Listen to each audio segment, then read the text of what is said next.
Santa Catarina está mobilizada para aumentar os recursos dos fundos sociais destinados a projetos voltados à pessoa idosa, crianças, adolescentes, jovens, entre tantos outros. No programa de hoje vamos entender como funcionam esses fundos e de que forma a sociedade pode contribuir via declaração de imposto de renda. Tudo isso e muito mais a partir de agora no Vamos Conversar.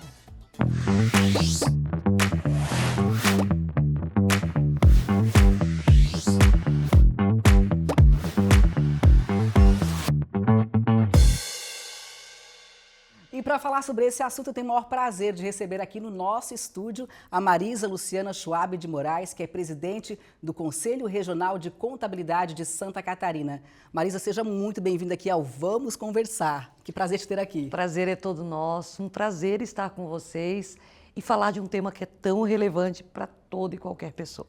Assunto de suma importância, a gente vai abordar aqui em mais de 30 minutos de conversa, trazer todos os detalhes para você que está em casa. E Marisa, antes de a gente começar, eu queria que você se apresentasse um pouco para quem está em casa nos ouvindo. Eu estou presidente do Conselho Regional de Contabilidade de Santa Catarina. O Conselho é uma autarquia federal e congrega todos os profissionais ativos e registrados no estado de Santa Catarina, e hoje nós somos cerca de 23 mil profissionais, quase isto, além das organizações contábeis ou os conhecidos escritórios de contabilidade, que hoje perfazem um total aí de quase 5.500 organizações. Então somos um contingente bastante expressivo. Além disso, claro, até porque a função de presidente ela é temporária, né? Eu estou no meu segundo mandato, concluindo agora final deste ano, mas eu sou docente, trabalho numa instituição como professora no curso de Ciências Contábeis há bem quase 30 anos, mas no Conselho temos tomado cuidado de trazer pautas que vão além das pautas técnicas, eu diria, que são tão importantes para a nossa categoria, mas também trazer pautas que envolvam a sociedade como um todo. Que é o caso da pauta que a gente traz aqui, que é o tema do nosso programa de hoje. O Conselho de Contabilidade Regional de Santa Catarina uniu forças com o governo do estado para incentivar que as pessoas doem mais para os fundos sociais, fundos esses que destinam recursos para projetos sociais para criança, adolescente, idoso, entre outros tantos, né? Eu gostaria que você explicasse como é que está funcionando essa parceria. Muitíssimo bem. Nós, na verdade, o Conselho já vem colocando muitos esforços nesta causa, que é tão nobre. Mas entendíamos que o governo do estado, assim como os governos municipais, né, tem real interesse que nós consigamos potencializar essas doações, porque, em última instância, o que nós queremos é que o recurso, que ao invés de ser destinado a Brasília, via imposto de renda, fique no nosso estado, fique nos nossos municípios, nos nossos projetos. Então, entendendo que o governo do estado tem interesse, um belo interesse nesta questão, nós unimos forças, já desde que iniciamos a gestão no Conselho, conclamando o próprio governador do estado, que tem se colocado muito à disposição para isso, para fazermos barulho em torno desta causa, um bom barulho. No ano passado, essa parceria se solidificou um pouquinho mais, quando num evento na própria sede do Conselho, aqui na Beira-Mar, em Florianópolis, o governador esteve presente. Naquela ocasião, nós chamamos a classe contábil. Transmitimos o evento para o estado inteiro, né? Ele foi presencial, mas também transmitido para todo o estado, conclamando a classe contábil para, olha, fique atento, esse assunto diz respeito a você. Você é um multiplicador pelas suas mãos, profissional da contabilidade. Quase que na grande maioria esmagadora, as declarações de imposto de renda vão passar pelas mãos deste profissional. Então, ninguém melhor do que este profissional para ajudar a potencializar. O governo, então, esteve conosco e este ano nós repetimos a dose num outro evento, nos mesmos moldes, mas agora conclamando não só a classe contábil, mas também a empresarial, a classe empresarial, e fizemos um evento similar agora bem recentemente em Itajaí, até para alcançarmos outras regiões, né? Itajaí, região, enfim, com a presença dessa vez da vice-governadora, que é uma defensora desta causa também, e lá nós reforçamos toda a importância dessa pauta, de tratarmos disso. E mais, não só na época de imposto de renda. A gente vai ver que tem um potencial enorme agora. Sim. Mas é uma pauta que deveria ser comum durante todo o ano, porque é possível fazer doações além do momento do imposto de renda, enfim. E nós vamos falar sobre esses detalhes daqui a pouquinho. Vamos primeiro começar entendendo, né, o que são esses fundos sociais e por que eles são tão importantes. Existem, na verdade, 7 possibilidades de direcionar recursos para atender, normalmente, pessoas que estão em condição de vulnerabilidade. Então, quando nós falamos de infância e adolescência, seria para este público em condição de vulnerabilidade. Idosos são os fundos mais conhecidos, infância e adolescência e idosos, os 2 fundos mais conhecidos. Mas, além deles, nós temos a possibilidade de direcionar recursos para a cultura, projetos sociais, culturais, que tiram estas pessoas também, em muitas circunstâncias, da condição de estarem na rua, quando falamos de crianças, por exemplo. Oportunidade, né? Um projeto cultural. Então, cultura, esportes, infância e adolescência e idosos conhecidíssimos. Mas também pacientes oncológicos existem e as pessoas, na grande maioria das vezes, né, desconhecem.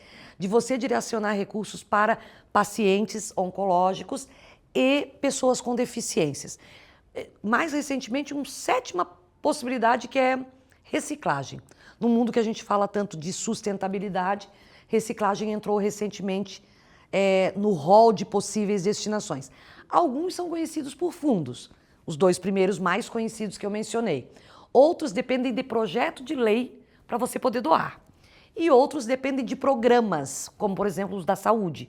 O oncológico e o de pessoas com deficiência dependem de programas. Então, são programas institucionalizados pelo governo federal. Mas seja o nome que dermos, seja a via que for, qual é a lógica? É do contribuinte pegar parte do seu imposto, uma pequena parcela, e direcionar para estas causas. Para esses fundos, programas, projetos, desses 7 exatamente. Focos, né, que você citou aí. Ele não vai pagar mais por isso. O contribuinte não vai desembolsar. Ele vai separar uma pequena fatia daquilo que já é devido ao governo. Depois nós vamos ver que também quem tem a restituir pode. Mas vamos falar, num primeiro momento, de quem vai entregar. Eu vou entregar imposto de renda ao governo federal. Ora, eu posso pegar do meu montante e dizer, perfeito, eu quero 3% para destinar aos idosos, eu quero outros 3% para destinar às crianças. Como fazer? A via mais simples, tranquila, correta, né? Enfim, imposto de renda pessoa física ou jurídica agora, até 31 de maio, todos os contribuintes no país estão prestando contas ao leão. Dá tempo, então, de ajudar, de colaborar. Ainda este ano. Tem lá um campo na declaração de imposto de renda, onde simplesmente, depois de calculado o seu imposto, você diz, ok, vou pegar valores redondos, R$10.000, 6%, ok. Então eu vou pegar os meus R$600 e vou dizer, 300 deste montante eu quero a infância.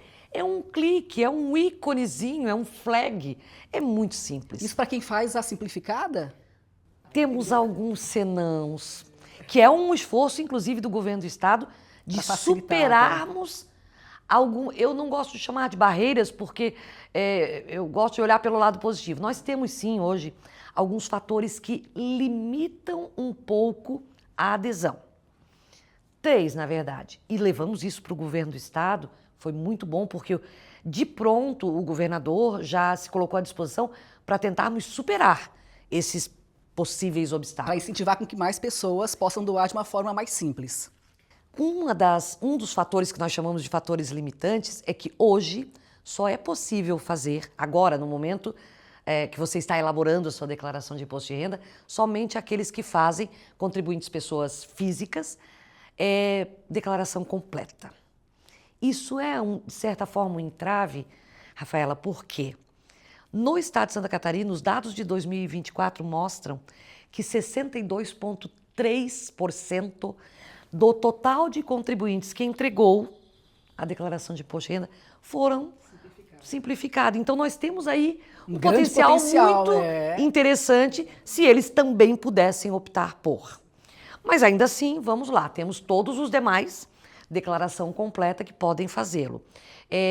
Acreditamos que vamos superar algumas barreiras, e já já eu falo das demais, porque tão logo nós aproximamos o governo para somar forças, potencializar as doações, contribuir com os projetos do nosso estado, dos nossos municípios, nós constituímos no Conselho Regional de Contabilidade uma comissão de trabalho, uma comissão técnica, reunimos diversas entidades para contribuir com esse projeto e estamos entregando ao governo do estado agora, só não o fiz em Itajaí nesse evento, porque infelizmente o governador não pôde estar conosco, vou entregar em mãos em breve.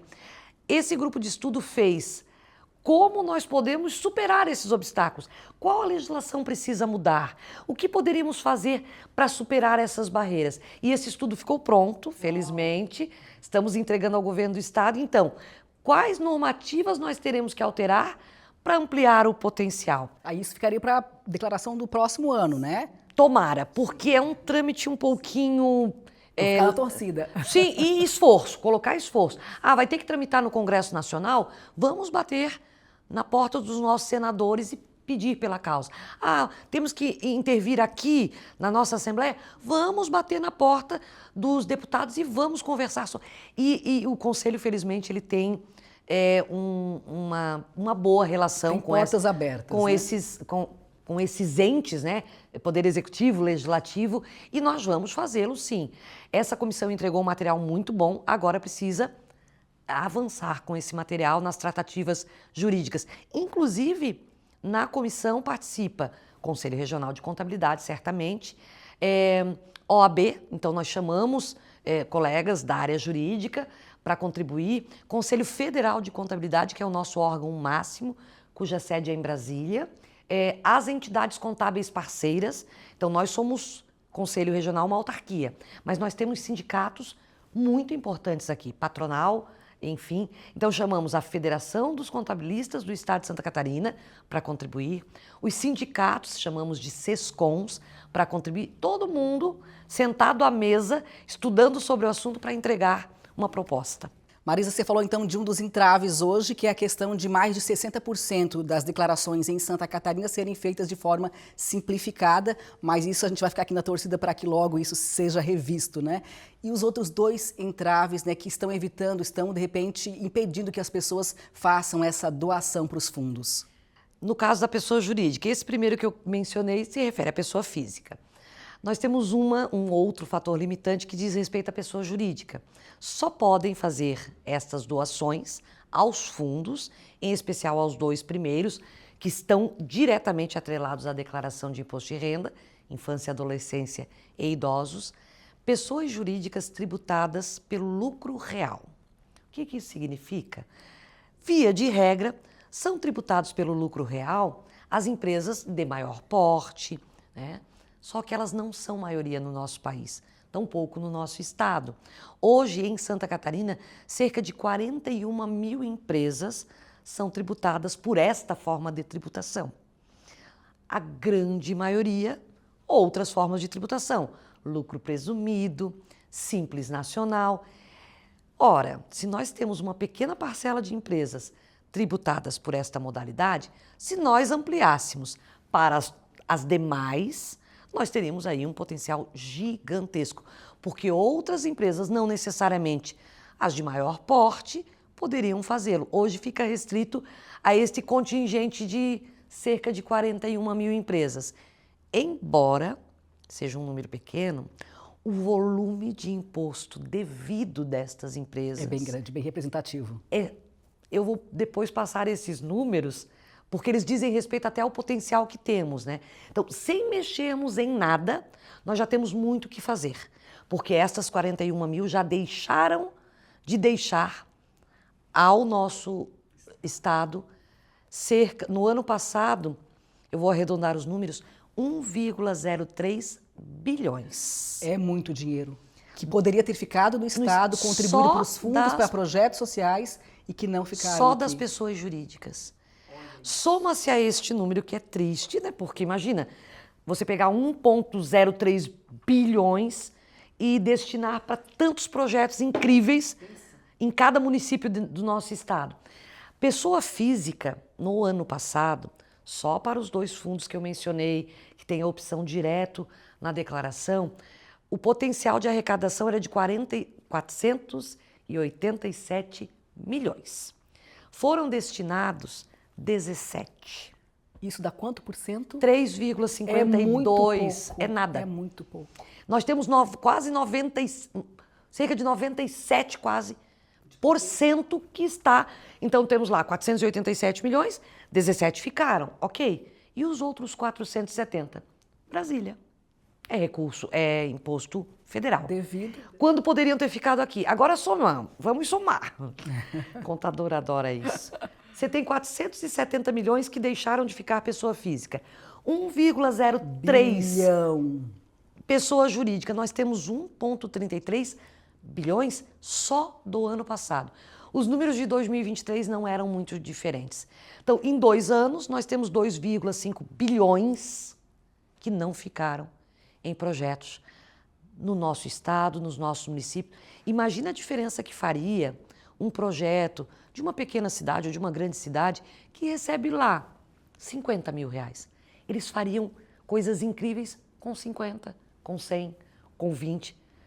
Quiçá com 1,33. Quantas pessoas, quantas milhares poderiam de pessoas ter sido seriam beneficiadas. Aí como é que funciona? A pessoa então vai lá, fez a declaração, aquela que pode, aí destinou lá o recurso para esses fundos, a empresa destinou. A partir daí, como é que funciona a distribuição dos recursos apurados? Estes 2 especificamente, cuja opção está lá no imposto de renda, eles caem no que nós chamamos efetivamente de fundo. Quem gerencia este fundo é o governo do estado, porque afinal de contas foi direcionado a ele, né, ao nosso estado. Para pleitear esses recursos e recebê-los, as entidades elas passam por um crivo, eu chamo de um ritual, um rito na verdade.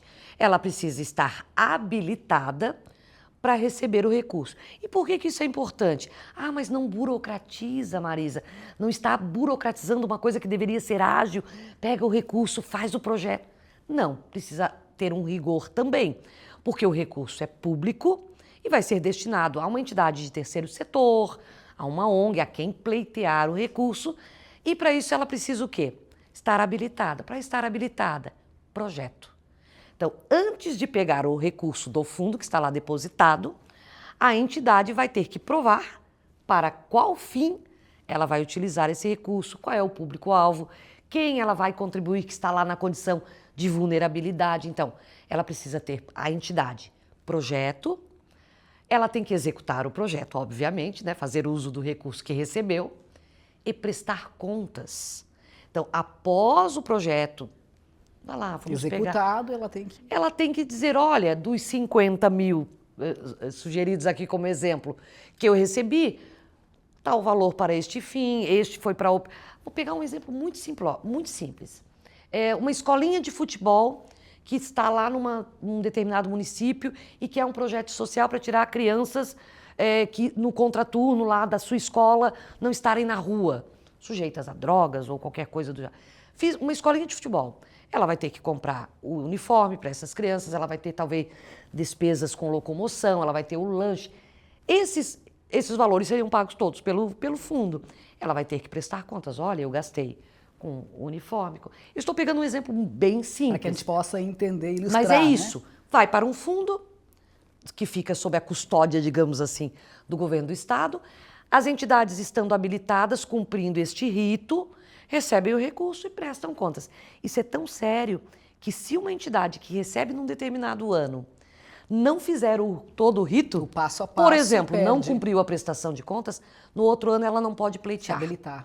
O que é correto, né? Porque dinheiro público. Até, Marisa, porque a gente vê que muito provável muitas empresas e pessoas temem fazer essa doação, porque quem é que vai receber? Quem vai ser beneficiado com esse dinheiro, com o meu dinheiro? Será que vai ser usado para o objetivo da ideia que me venderam? Então, isso eu já posso antecipar. Fiquem muito tranquilos. É um projeto muito lícito, muito legítimo. Eu não estou dizendo que nunca haverá um problema, né? Enfim, Acredito que não, porque é uma causa muito nobre. Imagina você despender teu tempo, uma entidade sem fins lucrativos, uma ONG, o que quer que seja, para fazer um projeto, para ter pessoas, né? Então, pessoal para fazer o projeto, para aplicar o projeto, beneficiar uma entidade, uma determinada, um conjunto de pessoas que ele pretende, e não fazer isso corretamente não faz muito sentido para mim. Então, quanto ao rito, ele é muito correto, ele é muito cuidadoso. Esse temor o contribuinte não deveria ter, porque todas as que recebem, teoricamente, vão ter passado por esse rito. Esse recurso não vai ser, será que não vão beneficiar alguém que tem... Não, existe rigor. Até que existe fiscalização também. Existe rigor, né? existe rigor. Não precisa temor.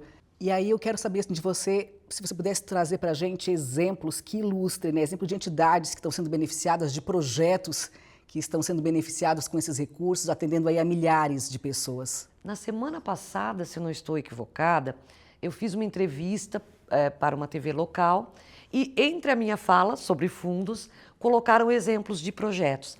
Naquela ocasião era um projeto, aqui, eu acho que de Florianópolis, de capacitação para jovens, numa faixa etária ali, jovens, sei lá, 16 anos talvez, de capacitação profissionalizante. Eles estavam com recursos dos fundos, seja ligado à capacitação voltada para informática, currículo, enfim. É um exemplo de muitos, eu diria milhares, no país com certeza milhares. Entidades que tratam de síndrome de Down específicas para isso, entidades que eu mencionei antes de pacientes oncológicos, tem entidades que sobrevivem quase que só de doações. Então imagina, e eu gosto, não é que eu goste do assunto, mas eu gosto de utilizar como exemplo. Quantos de nós, e eu vivi isso no meu seio familiar, quantos de nós não tivemos na nossa rede de relacionamento, seja familiar, seja no vínculo de amigos, enfim, alguém que ouviu ou teve contato com uma doença, com uma luta de alguém com a doença como o câncer? Quantos de nós não vivenciamos, pelas redes de relacionamento que temos, uma luta desta? Quantas pessoas que passam por essa luta não dependem de entidades para... Outro exemplo, para vir do interior para fazer eventualmente um tratamento no CEPOM, que é uma referência, né, para tratamento oncológico. Tem pessoas que precisam e vivem, não tem um plano de saúde que dê a cobertura para fazer frente a essa luta que é tão árdua. Imagina isso sem recurso. Imagine mais recursos ainda sendo destinados. Imagina quanto poderia ser feito mais localmente, talvez, né? Talvez as pessoas do interior não precisassem se deslocar para fazer os seus tratamentos, para ter dignidade no momento de um tratamento, se tivéssemos doações. E quando a gente falava em percentuais, e eu citei por muitas vezes crianças e idosos, né, crianças e adolescentes e idosos, porque ela está muito amarrada ao momento da declaração. Mas todos esses outros que eu estou tentando reforçar, cultura, esporte, oncologia, pessoas com deficiência, ou que fosse reciclagem, essas doações não precisam acontecer só neste momento. Qualquer pessoa poderia, ao longo do ano, sem esperar para transitar pelo fundo, inclusive, escolher uma entidade também habilitada, né, que tenha pessoa jurídica constituída, que esteja apta, fazer doações diretamente ao projeto que ela quer. Eu conheço um projeto na minha cidade ligado a pessoas com deficiência, ou o exemplo que eu mencionei, síndrome de Down, ou qualquer outra, autismo, enfim. Eu conheço um projeto, é uma entidade lícita, é uma entidade que está regular, né? Ela idônea. Idônea. Posso fazer direto para a entidade? Sim. Deveria. Sim, ao longo do ano inteiro, não preciso esperar abril e maio, quando o imposto de renda bate na nossa porta. Quais os cuidados? Claro, verificar a idoneidade dessa entidade, né? E guardar os comprovantes. Eu doei X reais para uma entidade da minha cidade, do meu bairro. Eu doei. Guarde o comprovante, o recibo da doação que você fez. E agora, no momento da declaração, você vai usar isso também para pagar menos imposto ou para restituir mais. E as pessoas deixam de fazer, talvez o nosso... Eu falava muito de fatores limitantes, né? Já citei 2, mas talvez o maior deles esteja no desconhecimento.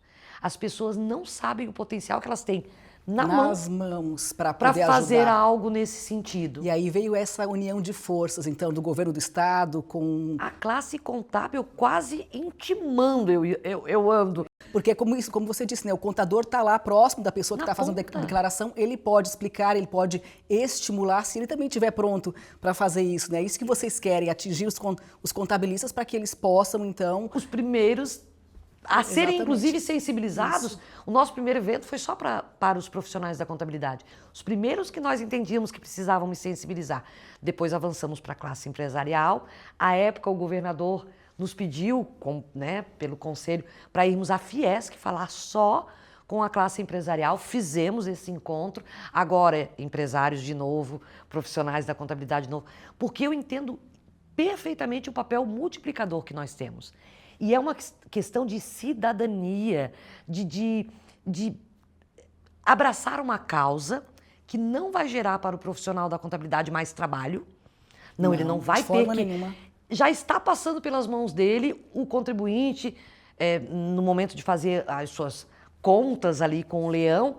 Poxa, estimule, diga, você conhece? Você sabe? Não fez durante o ano? Ok. Você não tinha conhecimento? Ok. Não tem nenhum recibo? Não fez? Ok. Vamos fazer agora? Aí o contribuinte vai voltar para aquele problema. Mas isso não vai dar problema. Tem alguns contribuintes que chegam a pensar que ele vai cair na malha fina se fizer a doação. Disso. Lê do engano. Lê do engano. Não há relação. Não há relação. É uma questão de se sensibilizar mesmo, de multiplicar. E se cada um de nós... Esses espaços, por isso o nosso sincero agradecimento, esses espaços são importantíssimos. Estamos usando todos os espaços que podemos.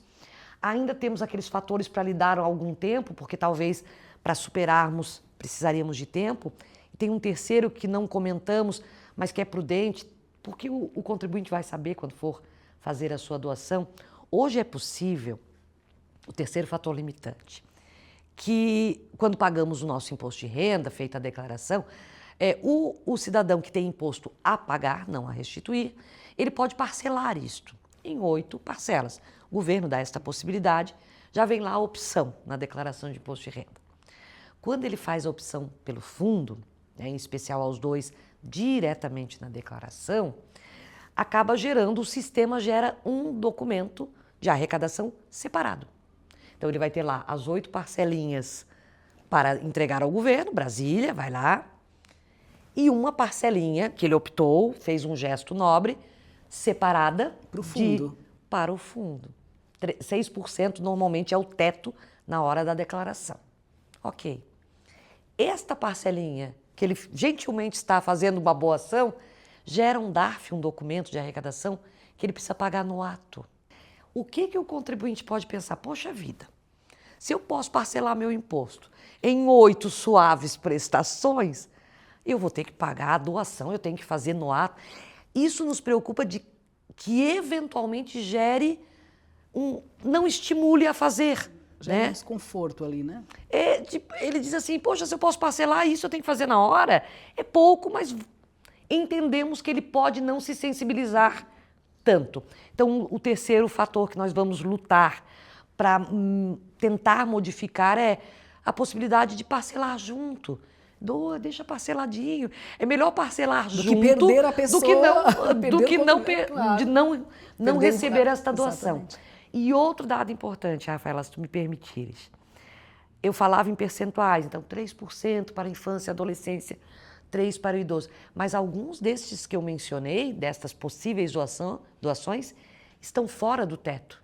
Então, ficou muito no senso comum que o limite é 6%, porque são os percentuais mais conhecidos. 3% para a infância, 3% para o idoso, enfim. Isso ficou meio que no senso comum. Quem conhece do assunto vai lembrar dos 6%. Mas podemos mais do que 6%. A pessoa jurídica, o montante dessas possibilidades todas pode atingir 10%.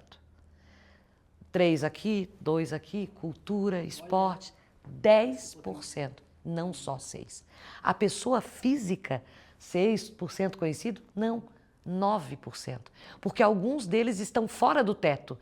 os dois que eu mencionei há pouco, que é o oncológico, de pacientes, né, em tratamento de câncer, oncologia, e pessoas com deficiência, são 2% adicionais. Tu pode fazer o teu 6 e ainda mais 2, um para cada um destas destinações diferentes. Então, é tanta informação que, se conhecida, traria resultado que, enfim... Que bom que a gente tem esse espaço aqui para levar justamente informação de qualidade para o nosso público. Marisa, e quando a gente compara Santa Catarina com o restante do Brasil, como é que ficamos em termos de arrecadação para o fundo? A realidade não é muito diferente. Eu desconheço, e aí eu teria que olhar todos os números do país, eu não fiz este ano, todo ano eu olho. Mas eu desconheço estados que tenham percentuais muito maiores do que estes. Basicamente é a mesma situação. Todos correndo atrás da diferença. Para garantir o seu recurso. Isso é tão verdade que o Conselho Federal de Contabilidade, que é o nosso órgão máximo da profissão, é o nosso órgão regulador, digamos assim, o Conselho Federal reúne 27 conselhos regionais, um para cada unidade da federação. O Conselho Federal também faz campanhas nacionais justamente para potencializar. Amor Declarado é o nome da campanha do Conselho Federal, porque justamente a realidade dos outros estados não é muito diferente. Eu fico sensibilizada quando eu vejo recursos escapando por entre os dedos do nosso estado. Eu fico pensando em municípios, não que os maiores não precisem, todos merecem, mas eu fico imaginando municípios menores, com menos entidades fazendo esse tipo de trabalho, nessas frentes todas, o quanto faria diferença se recebessem um pouco. Outro dia eu usava como exemplo uma cidade razoavelmente pequena do nosso estado, Itá. Itá, outro dia, eu lendo matérias, Itá foi recorde num determinado ano, ou tem muitos projetos voltados a esses fundos, enfim, se destaca no estado de Santa Catarina. Por quê? Porque certamente lá tem pessoas muito imbuídas, isso é muito verdade, porque uma delas eu conheço, é membro da nossa comissão ali no Conselho, imbuídas em tornar isso conhecido e público. Aliás, o Conselho Regional também tem uma comissão chamada Comissão do Voluntariado, que é uma comissão que trata também de ações de cunho social. Então, os fundos, eles também passam por essa comissão, justamente porque é uma comissão que tem esse olhar voltado para a responsabilidade social, né? Antes de sermos profissionais da contabilidade, somos todos, né, parte da sociedade. Cidadãos. Marisa, nossa entrevista está encaminhando aí para o final. Eu gostaria que você, então, sensibilizasse, né, as pessoas que estão em casa e que, de alguma forma, podem contribuir com essa causa. O que você diria para elas? Primeiro, que todos possam se sentir sensibilizados, que não pensem nesse assunto como uma questão financeira. Eu costumo dizer que quando falamos de fundos, de doações, nós não estamos falando necessariamente de dinheiro, ou melhor, não é só dinheiro. Nós estamos falando de recursos, dinheiro, claro, mas que impacta na vida das pessoas. E é isso que eu gostaria de tornar cada vez mais público, para que você, contribuinte, seja no momento da declaração, seja ao longo do exercício social, pense neste tema como uma causa muito nobre, e que nós, como cidadãos, devemos nos envolver, sim, devemos entender que eu posso, como pessoa física ou jurídica, mudar a realidade de milhares de pessoas. Então, que vocês se sintam motivados, sensibilizados, para que, se não for neste ano, e tomara que seja, mas que nos próximos e sempre possam contribuir com causas tão nobres quanto estas que falávamos aqui. Marisa, muitíssimo obrigado. A gente fica aqui na torcida mais uma vez para que vocês consigam, né, essas ações que estão pleiteando, para que cada vez mais pessoas possam, então, contribuir de uma forma mais simplificada, para que a gente aumente esse número de recursos destinados a projetos sociais tão valiosos que impactam